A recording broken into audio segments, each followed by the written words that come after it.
Hi my dear friends, welcome to my channel MKDIY Tailoring. இன்றைக்கி நம்ம tailoring class வீடியோவில் pillow cover அதாவது தலையணை உரை எப்படி ஸ்டிச் பண்ணுறதுன்னு பார்க்கலாம். இதுக்கு நமக்கு தேவையானது ரெண்டு மெஷர்மெண்ட் தான், லெங்க்த்து பிரெத்து. இதான் வந்து டயக்ராம். நான் ஸ்டிச்சஸை வந்து நான் டாட்டர் லைன்ஸில் போட்டிருக்கேன். இது மாதிரி தான் நம்ம ஸ்டிச் பண்ண போகிறோம். வீடியோக்குள்ளே போகிறதுக்கு முன்னாடி நீங்கள் என்னோடய சேனலுக்கு புதுசுனா கீழே இருக்க ரெட் கலர் சப்ஸ்கிரைப் பட்டனை ப்ரெஸ் பண்ணிட்டு பக்கத்தில் இருக்க பெல் பட்டனை ப்ரெஸ் பண்ணி ஆல்னு கொடுத்துக்கோங்க. அப்போ தான் நான் போடுற வீடியோஸ் எல்லாம் உடனுக்குடனே நோட்டிஃபிகேஷனில் வரும். என் வீடியோஸை மிஸ் பண்ணாமல் பார்க்கலாம். இப்போ உங்கள்கிட்ட ஏற்கனவே தச்ச பில்லோ கவர் இருந்ததுன்னா அதை இப்படி தான் மெஷர் பண்ணணும். இது வந்து நான் இப்போ லெங்க்த்து மெஷர் பண்ணுறேன். கரெக்டாக டேப்பை வந்து ஸ்டார்டிங்லேருந்து வச்சுட்டு எண்டிங் வரைக்கும் மெஷர் பண்ணிங்கன்னா உங்களுக்கு லெங்க்த்தும் பிரெத்தும் கிடச்சிடும். இதே இது பில்லோவை எப்படி மெஷர் பண்ணலான்னு பார்க்கலாம். இப்போ நீங்கள் பில்லோ மெஷர் பண்ணும் போதில் டேப்பை எப்படி வச்சுட்டு இந்த மாதிரி நீங்கள் மெஷர் பண்ணக்கூடாது. இப்படி நீங்கள் மெஷர் பண்ணிங்கன்னா பில்லோ கவர் வந்து உங்களுக்கு டைட்டாக இருக்கும். ஸோ நீங்கள் எப்படி மெஷர் பண்ணணும்னு நான் சொல்கிறேன். இந்த மாதிரி மெஷர் பண்ணிங்கன்னா 1 இன்ச் கிட்ட குறையும். ஸோ டேப்பை கீழே வரைக்கும் படுற மாதிரி இந்த மாதிரி கீழே வரைக்கும் படுற மாதிரி வச்சுட்டு அந்த எட்ஜும் கீழே வரைக்கும் படுற மாதிரி வச்சு மெஷர் பண்ணிங்கன்னா தான் உங்களுக்கு கரெக்டான மெஷர்மெண்ட் கிடைக்கும். இது கிட்டத்தட்ட 1 இன்ச் உங்களுக்கு கூட வரும். கீழே நல்லா டேப் படுற மாதிரி வச்சுட்டு அந்த சைடும் கீழே டேப் படுற மாதிரி வச்சுட்டு மெஷர் பண்ணணும். இதுதான் கரெக்டான மெஷர்மெண்ட் வரும் உங்களுக்கு. ஓகே, நான் இப்போ மெஷர் பண்ணிட்டேன். எப்படி கால்குலேட் பண்ணுறது பார்க்க. இப்போ லெங்த் வந்து எனக்கு 24.5 வருது. இப்போ நம்ம இதோட ஒரு 2 இன்ச் எக்ஸ்ட்ரா ஆட் பண்ணிக்கணும். எதுக்காகனா மேலே வந்து ஒரு 1.5 இன்ச் வந்து மடித்து தைக்கணும். கீழே வந்து நம்ம தையலுக்கு ஒரு 1/2 இன்ச் வேணும். இப்போ சைட்லேயும் நமக்கு 1/2 இன்ச் வந்ததுன்னா 1 இன்ச்சு. இப்போ நான் தெளிவாக சொல்கிறேன் பாருங்கள். 1.5 இன்ச் மேலே தைக்கிறதுக்கு கீழே 1/2 இன்ச் வந்து இந்த தையலுக்கு. அதே மாதிரி இந்த 1 இன்ச் வந்து இந்த சைடும் 1 இன்ச்சு மேலே ரோப் வச்சு ஸ்டிச் பண்ணணும்.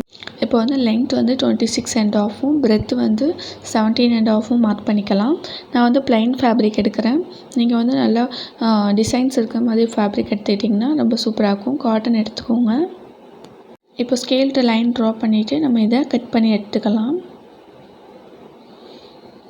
இப்போ வந்து நீங்கள் புதுசாக ஸ்டிச் பண்ணி வளர்றீங்க, எனக்கு இது வந்து தைக்கவே வரல அப்படின்னா நீங்கள் வந்து ரேஷன் வேஷ்டி அந்த மாதிரி நீங்கள் வந்து யூஸ் பண்ணலாம். இப்படி கட் பண்ணி எடுத்தோன்னே நல்ல பக்கம் கெட்ட பக்கம் மார்க் பண்ணிவிடுங்க.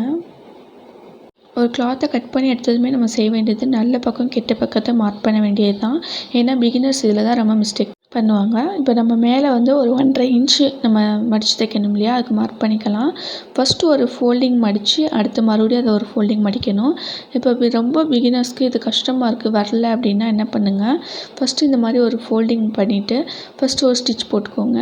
அடுத்து இப்படி மடித்து வச்சு இன்னொரு ஸ்டிச் போடுங்க. இப்போ நான் வந்து அப்படியே மடக்கி தான் ஸ்டிச் பண்ணிக்க போகிறேன். இப்போ நம்ம போடுற தையல் வந்து கரெக்டாக அந்த எண்டிங்கில் இருக்கணும்.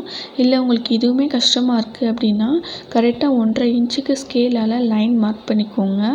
அங்கே இந்த எட்ஜிலேருந்து அந்த எட்ஜ் வரைக்கும் ஸ்கேல்கிட்ட லைன் மார்க் பண்ணிட்டு கரெக்டாக அந்த லைன் மேலேயே இப்படி மடித்து வச்சு தைச்சிங்கன்னா உங்களுக்கு வந்து கரெக்டாக நீட்டாக விழுகும் தையல். இப்போது பாருங்கள், அந்த எட்ஜில் இருக்குது பாருங்கள் ஸ்டிச்சிங்கு, இது மாதிரி போட்டு ட்ரை பண்ணுங்கள். இப்போ இன்னொரு பீஸும் அது மாதிரி தைச்சிக்கலாம். இப்போ 2 பீஸ்லேயும் அந்த மாதிரி தைச்சி மேலே மடித்து தைச்ச பிறகு இப்போ நல்ல பக்கத்து மேலே கெட்ட பக்கத்தை வச்சுக்கணும். அதாவது நல்ல பக்கம் உள்ளே இருக்க மாதிரி வச்சுட்டு இந்த சைடில் இருக்க எட்ஜஸை வந்து இந்த மாதிரி நல்லா பிடிச்சிக்கோங்க. பிடிச்சிட்டு இப்போ வந்து நம்ம 1/2 இன்ச் சைடில் வந்து தைக்கணும். இந்த மாதிரி பின் ஏதாவது பண்ணிக்கோங்க பிகினர்ஸ்லாம். ஏன்னா நமக்கு தைக்கும்போது விலகலாம். அதனால் பின் பண்ணிவிட்டு ஸ்டிச் பண்ண ஆரம்பிங்க. இப்போ ரஃப் அடிச்சுட்டு ஆரம்பிக்கிறேன். இந்த மாதிரி கரெக்டாக 1/2 இன்ச் இருக்கிற மாதிரியே ஃபுல்லாக ஸ்டிச் பண்ணிட்டு வாங்க. 1/2 இன்ச் எப்படிங்க கணக்கு வச்சுக்கிறது அப்படின்னா, இப்போ வந்து எப்போயுமே நம்ம ராய் ட்ரெஸ்ஸில் தைக்கிறோம்னா 1/4 இன்ச் தைப்போம். 1/4 இன்ச் வந்து கரெக்டாக நம்ம அந்த ஃபூட் வந்து அந்த எட்ஜில் இருக்க மாதிரி வச்சுக்கிட்டு தைப்போம். இதுக்கு வந்து அந்த ஃபூட்டை தாண்டியும் கொஞ்சம் கிளாத் எக்ஸ்ட்ரா இருக்க மாதிரி விட்டு தைச்சிங்கன்னா கரெக்டாக இருக்கும்.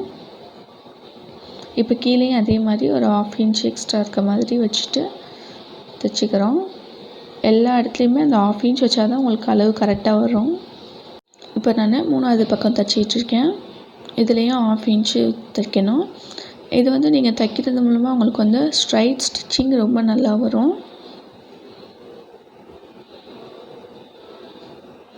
இப்போது நம்ம ரஃப் அடிச்சுட்டு முடிச்சுக்கலாம்.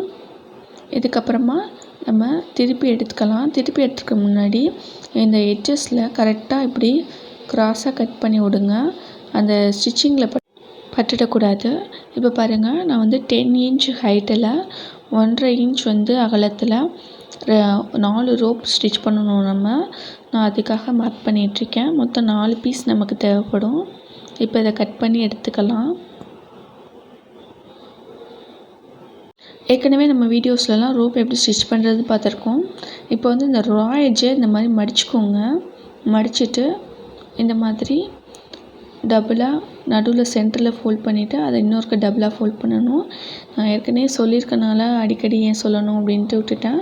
இல்லாட்டி நீங்கள் பழைய டெய்லரிங் கிளாஸ் வீடியோஸையும் பாருங்கள். இப்போ பாருங்கள், இந்த மாதிரி ஃபஸ்ட்டு ரஃப் அடிச்சுட்டு ஸ்டார்ட் பண்ணிட்டு அதுக்கப்புறமா உள்ளே மடிச்சு விட்டு நல்லா தேய்ச்சி விட்டுட்டு இப்படி ஸ்டிச் பண்ணுங்கள். சென்டரில் ஒரு தையல் போட்டால் போதும். இப்போ பாருங்கள், எனக்கு 16.5 இன்ச் வந்து அகலம் வருது. அதில் பாதி 8.25. இப்போ நான் அதை மார்க் பண்ணிக்கிறேன். இது வந்து ரோப் ஸ்டிச் பண்ண கனெக்ட் பண்ணிகிட்ருக்கோம். இந்த சைடு இருந்தும் இந்த சைடு இருந்தும் இப்போ 8.25 இன்ச்சில் பாதி 4 இன்ச் மார்க் பண்ணிக்கிறேன். இந்த சென்டரில் இருந்தும் இங்கிட்டு 4 இன்ச்சு. இப்போது இந்த சைடும் அதை மார்க் பண்ணிக்கோங்க. இன்னொரு சைடுலேயும் மார்க் பண்ணியாச்சு. இப்போ இங்கே தான் நம்ம ரோப் வச்சு ஸ்டிச் பண்ணிக்க போகிறோம். நம்ம 4 ரோப் ஸ்டிச் பண்ணி வச்சுருக்கோம் இல்லையா, அதை வந்து இப்படி வச்சுட்டு ரஃப் அடிச்சுக்கணும். கரெக்டாக அந்த 1.5 இன்ச்சு நீங்கள் தைச்சிருக்கீங்க இல்லையா, அதுலேயே வச்சுட்டு ஸ்டிச் பண்ணுங்கள். இப்போ ரோப் நீங்கள் பெருசாக இருக்குதுன்னு நினச்சிங்கன்னா 8 இன்ச்சு கூட ரோப் நீங்கள் வச்சுக்கலாம். நான் வந்து 10 இன்ச் வச்சுருக்கேன். நீங்கள் 8 இன்ச் கூட வச்சுக்கோங்க, கரெக்டாக தான் இருக்கும். இந்த மாதிரி வச்சுட்டு அந்த சைட்லேயும் இதே மாதிரி இன்னும் 2 ரோப்பையும் வச்சுட்டு ஸ்டிச் பண்ணி எடுத்துக்கலாம். ஓகே ஃப்ரெண்ட்ஸ், நம்ம பில்லோ கவர் இப்போ ஸ்டிச் பண்ணி முடிச்சாச்சு. நீங்கள் இதை தைக்கிறதுனால உங்களுக்கு வந்து ஸ்ட்ரைட் ஸ்டிச்சிங் வந்து உங்களுக்கு ரொம்ப ஈஸியாக வரும். இன்னொன்று, நம்ம வீட்டில் அடிக்கடி நமக்கே பில்லோ கவர் ஸ்டிச் பண்ண வேண்டியிருக்கும். ஸோ நீங்கள் வந்து இதை ஸ்டிச் பண்ணி பாருங்கள். இது வந்து ஒரு பேசிக்கான மெத்தட் தான் பில்லோ கவரு. இந்த மாதிரி ரோப் வச்சு ஸ்டிச் பண்ணுறது, இதிலே ஃப்ரில்ஸ் வச்சது, என்வலப் பில்லோ கவர், இந்த மாதிரி நிறைய வெரைட்டிஸ் இருக்குது. இதை பில்லோவை உள்ளே வச்சுட்டு பார்க்கலாம். இப்போ பாருங்கள், பில்லோ உள்ளே வச்சாச்சு. இந்த மாதிரி உங்களுக்கு கேப்பே இருக்கக்கூடாது. இப்படி இருந்தால் தான் உங்களுக்கு பில்லோ கவர் கரெக்டாக இருக்கும். அதுக்கு நான் சொன்ன மாதிரி மெஷர்மெண்ட்ஸ் எடுத்துக்கோங்க. ஓகே ஃப்ரெண்ட்ஸ், இந்த வீடியோ உங்களுக்கு ரொம்பவே யூஸ்ஃபுல்லாக இருந்துன்னு நினச்சிங்கன்னா மறக்காமல் என்னோடய சேனலை சப்ஸ்கிரைப் பண்ணுங்கள், லைக் பண்ணுங்கள், ஷேர் பண்ணுங்கள், கமெண்ட் பண்ணுங்கள். மறக்காமல் என்னோடய சேனலை சப்ஸ்கிரைப் பண்ணிடுங்க. தேங்க்ஸ் ஃபார் வாட்சிங் திஸ் வீடியோ. டாட்டா, பாய் பாய். இன்னொரு வீடியோவில் பார்க்க